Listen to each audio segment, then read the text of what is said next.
Channel various knowledge में। तो आज हम संज्ञा पढ़ेंगे। तो सबसे पहले आप विचार करें एक बार, आपका नाम क्या है? मेरा नाम क्या है? मेरा नाम सरोज देविया है। ठीक है, ये क्या है? बोर्ड है।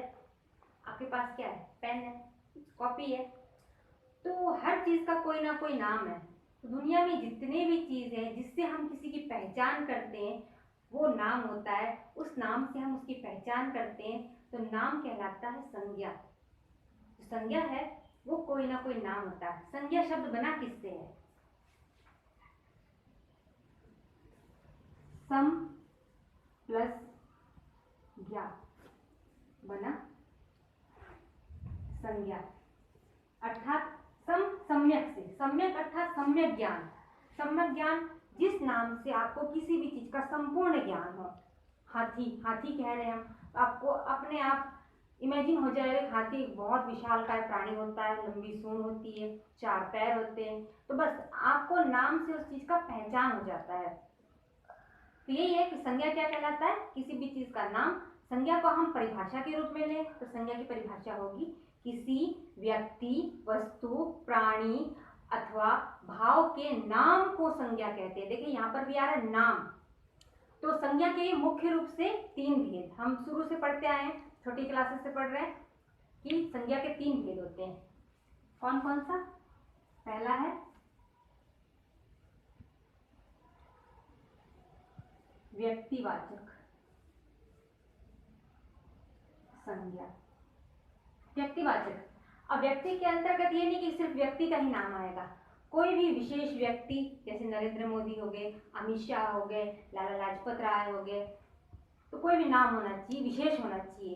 फिर विशेष वस्तु, किसी चीज का नाम हो गया, जैसे साइकिल, एटलस की साइकिल हो गई, ठीक है ना, राजदूत हो गई, आपकी रॉयल बुलेट हो गई। तो जब किसी का नाम आ जाता है तो वो व्यक्तिवाचक संज्ञा के अंतर्गत आ जाता है। फिर विशेष, जैसे किसी किताब का नाम ले रहे हैं हम, ठीक है, हमारी जो गीता है, रामायण है, महाभारत है, बाइबिल है, इनका विशेष नाम है, तो ये व्यक्तिवाचक संज्ञा के अंतर्गत आएंगे। फिर जैसे कोई शहर का नाम है, जयपुर ले लिया, जोधपुर ले लिया, बीकानेर ले लिया, रायपुर ले लिया, तो जो भी ये नाम है, शहरों की विशेष नाम है, तो ये भी व्यक्तिवाचक संज्ञा के अंतर्गत आएंगे। अब दूसरा है आपका जातिवाचक संज्ञा।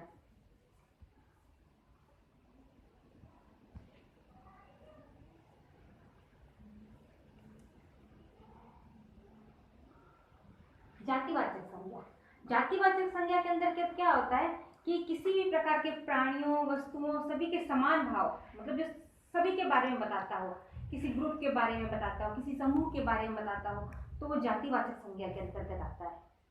तो जातिवाचक संज्ञा के 2 भेद और हैं। हम कई बार संज्ञा के 5 भेद पढ़ते हैं, उन 2 भेदों को अलग पढ़ते हैं, पर वो जातिवाचक संज्ञा के ही प्रकार है। जातिवाचक संज्ञा में जैसे एक तो हो गया आपका द्रव्यवाचक। द्रव्यवाचक है, द्रव्यवाचक, द्रव्य अर्थात पदार्थ।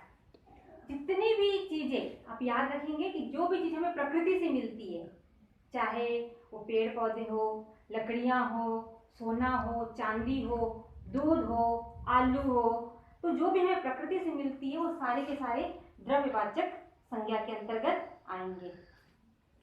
फिर है दूसरा समूहवाचक।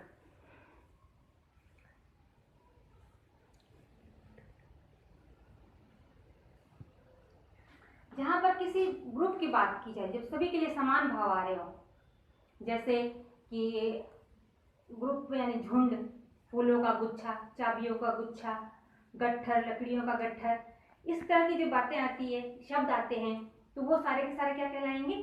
समूहवाचक में। स्कूल आ गया, विद्यालय आ गया, टोली आ गया, ठीक है, गिरोह, कक्षा, ये सारे के सारे समूहवाचक में आएंगे। और जो प्रकृति प्रदत्त है, सोना, चांदी, दूध, सब्जियां, ये सारे हमारे द्रव्यवाचक संज्ञा के अंतर्गत आते हैं।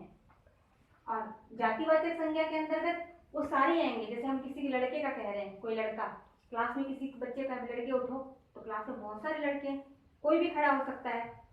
लड़के अर्थात दुनिया के सारे लड़के, जब तक कि उसका नाम नहीं हो। पुस्तक कह रहे हैं, पुस्तक तो दुनिया की सारी पुस्तकें आ जाती है, जब तक उस पुस्तक का पर्टिकुलर नाम ना हो।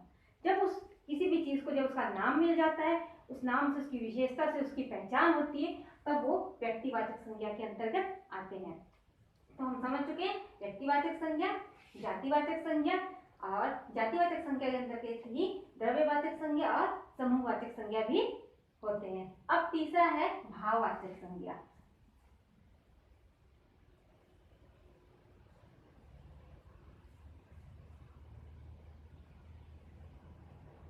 भाववाचक संज्ञा, भाव अर्थात हमारे मन के भाव, हमारे मन में जो भाव उठते हैं। इसकी एक विशेषता यह है, भाववाचक संज्ञा को देखा नहीं जा सकता, छुआ नहीं जा सकता, इसे सिर्फ महसूस किया जा सकता है। तो भाववाचक संज्ञा क्या है? महसूस करने की चीज है। जैसे बुढ़ापा, जैसे क्रोध, भय, दुख, गुरुत्व, पुरुषत्व, गोलाई, ढलान, शीतलता, उष्णता, तो ये सारे क्या है? इनको महसूस किया जाता है, ये भाववाचक संज्ञा के अंतर्गत आते हैं। तो इस प्रकार से हमारे मुख्य रूप से 3 भेद हैं, और 3 भेद में से जातिवाचक संज्ञा के 2 उपभेद हैं, जिसे द्रव्यवाचक और समूहवाचक संज्ञा कहा जाता है। कई बार इनको अलग से भी ले लिया जाता है, जिसे 5वां और 6ठा भेद कहा जाता है। तो अब आपको समझ में आ चुका होगा कि संज्ञा किसे कहते हैं। तो अब आपको इसके नोट्स हैं जो वीडियो के अंत में दे दिए जाएंगे, आप उसे अच्छे से लिख लें। यदि कुछ समझ नहीं आ रहा है तो आप मुझसे कमेंट बॉक्स में पूछ सकते हैं। धन्यवाद।